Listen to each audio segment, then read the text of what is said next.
Hear ye, Soapbox 4 is about to open. All the most exciting speakers will be over here, so be sure you don't miss it. We will be starting momentarily.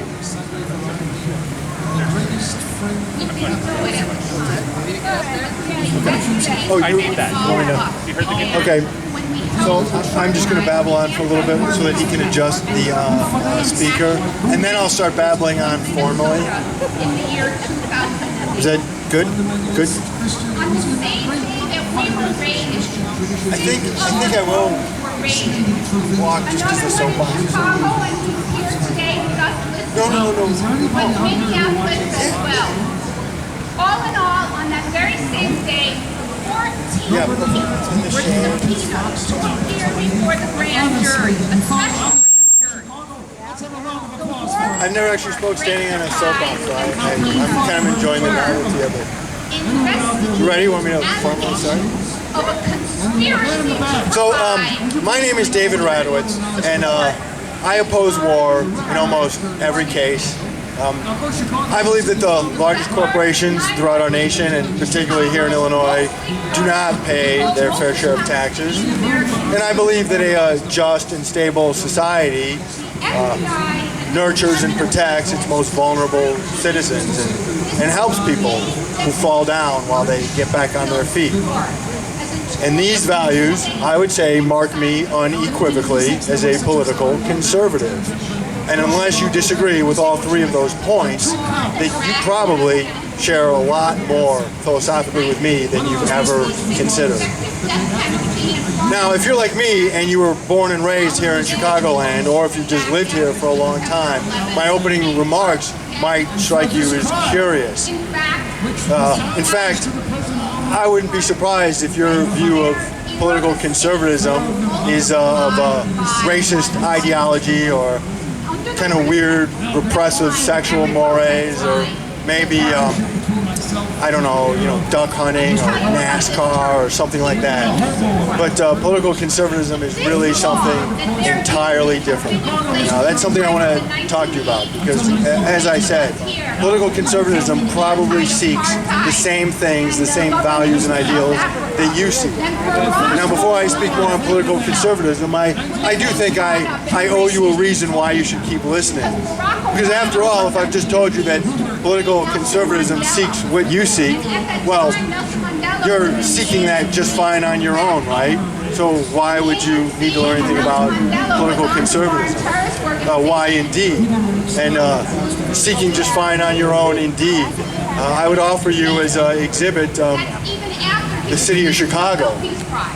We're in a city that for well over half a century has been run almost exclusively along lines that would be viewed as progressive or liberal or New Deal or what have you. And look at what the result is. We live in a city where the heavy hand of government is pretty much everywhere, and it's in everything at the disposal of somebody whose avowed purpose is to right historical injustices and create a level playing field. And I ask you, what is the result? Well, we have a recent census that tells us that the result is a city that is among the most racially segregated in America. A city that features the most profound, the most strident income inequality of any city in this nation. Excuse me. In fact, if you look at the 2010 census, you find that the city of Chicago lost 200,000 people, right? Well, over 180,000 of those, that's more than 90% of the people who said, this place just doesn't work for me. More than 90% of the people who said this place doesn't work are African Americans. Now think about this. Now think about this. Yeah, and New York. Well, again, and that's an excellent point, and I'm not blaming it on Chicago. I'm using Chicago; it's so close; it's a good example. But New York and D.C. are even better examples, right? These are cities they're run by people with a very overt, stated purpose of making things better for a certain segment of the population, where they say, we're going to do specific things to help this part of the population. And when you have a very large number of people who are supposedly the subject of help saying, we are going to choose to forego that help and go to a place where we won't get that help, then I think it's time to question those assumptions. It's time to listen to new ideas. And it's time to consider things that maybe you've never considered before. Wait,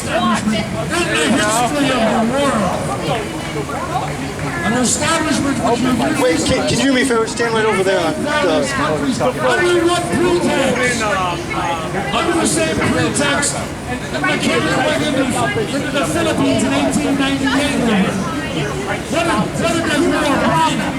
Death, turmoil, destruction, and stupidity, and the degradation and the corruption of the national life. War always brings. That's what it'll bring you now, it is bringing you now. You think going round the world, defending the respected family is putting them to actual people's word and their fault. David, can you repeat the question at all? Wait, okay, I'll repeat the question. Tell me if I get it right. The question is this: how come the people get their way and vote in certain Republicans or and the media tries to make it out to where these people are wrong that they voted in because...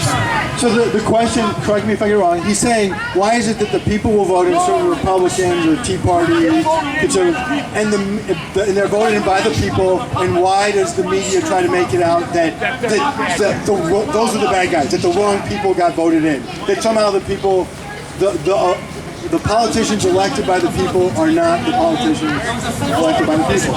So I can't answer that. I don't know that we have such a great media. I mean, I think that the journalism industry in this country, by and large, is not in the business of reporting news. They're generally sorry, I seem to have a growth on my leg.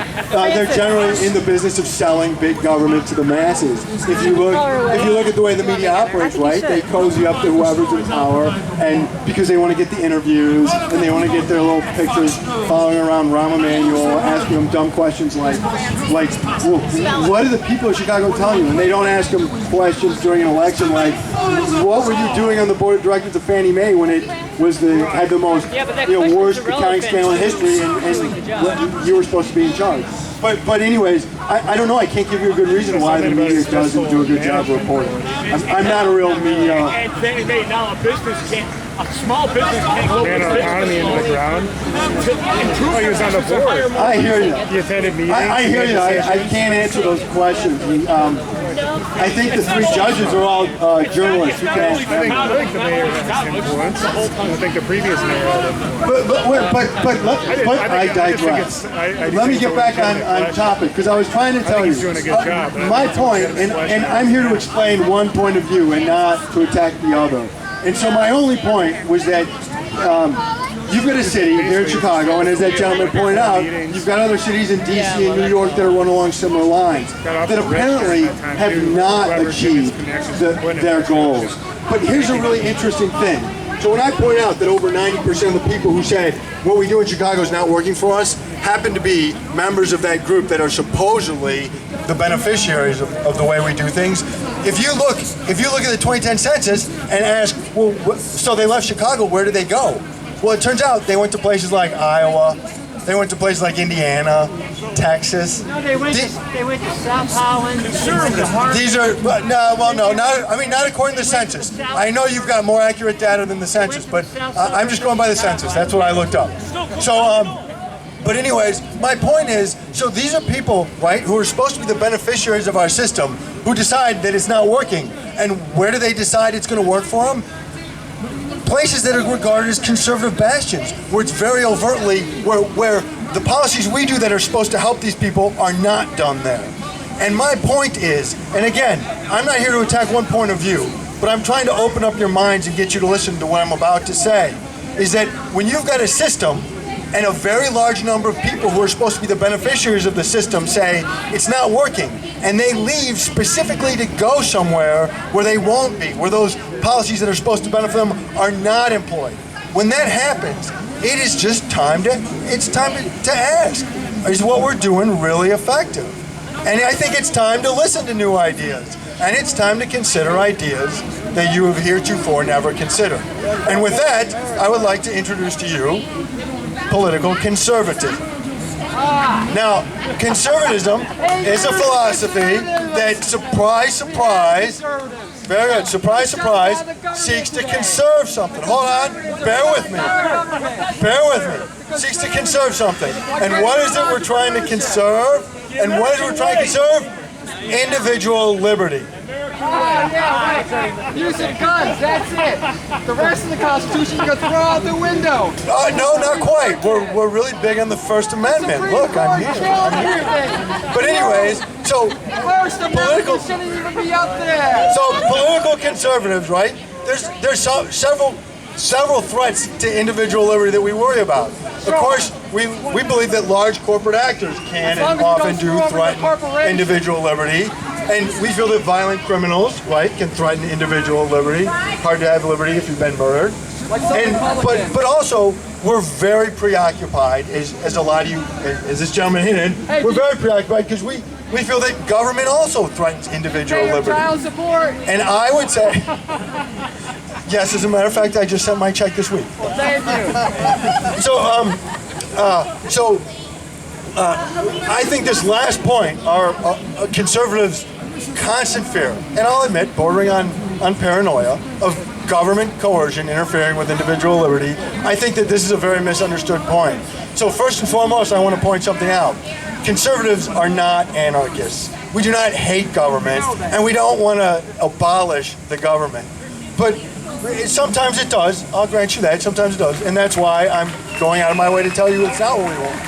But conservatives, I think, really understand government. We understand what it can do, and we understand what it cannot do.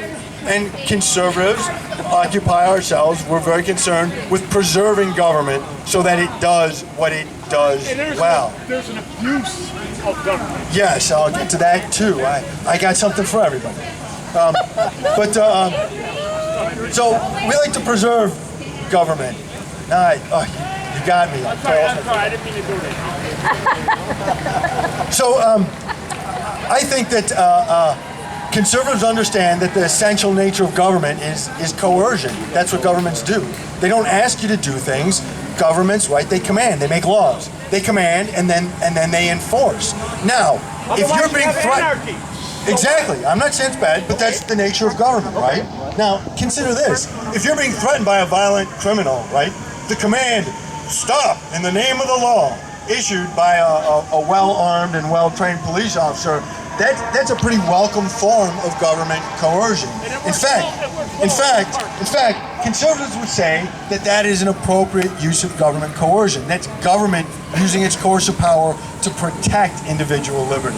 And that's important. That's how governments, or conservatives, see the proper role of government, is to protect individual liberty. Now, Not conservatives. Yes, conservatives. Absolutely not. Yeah. No. The conservatives, as far right-wing as you want, they want anybody that's not believing in them to get out of the country. Actually, no, because I am that guy you're talking about, and that's not what I I'm a believe. conservative, So but we you have go far empirical right-wing enough proof. and go to any forum, Okay. and they're going to be like, kill these Okay, people. Get if rid you of go them. so far right-wing that everybody proves your point, then I agree your point is Okay, proven. thank you. But all you're going to do is go 1 millimeter outside of that, and we're in I something, would think you're and we're yards. talking about what I'm talking about. All right, I'd couple So- yards. Let me ask you a question. How about Arizona, McCain, and Martin Luther King? Stay on your topic. David, stay on topic. Okay, I'm going to have to wrap it up real quick. Martin Luther King was a known conservative, and I think we're very proud of him. Again, Martin Luther King did what? He led the fight to end government oppression of individual liberties. Jim Crow laws were, right, state laws. That was a government program used to oppress individual liberty. Actually, no. The Democrats in Congress, right, as I'm sure you recall, you were there alongside me, I think, were the ones who filibustered and tried to prevent the Civil Rights Act of 1964. It was Republicans who How passed can that. the government tell McDonald's what to put in a Happy Meal? In the Yeah, I agree. I totally agree. I agree, and while my daughters aren't grabbing my leg anymore, they would agree too. They think, as the consumers of Happy Meals, they should determine what's a Happy Meal. But I have to wrap it up. My name is David Radowitz. Thank you very much. I'd hope to talk a little bit more about an idea. I thank you for the opportunity I did have. Can you stand there? Let me get this thing working here. They could put violence, deadly weapons, be imprisoned, Got it. executed, be enforced, Yeah, thanks. sue and be sued as court of law. All right, anybody here from Soapbox One? And of course, they could Anybody here from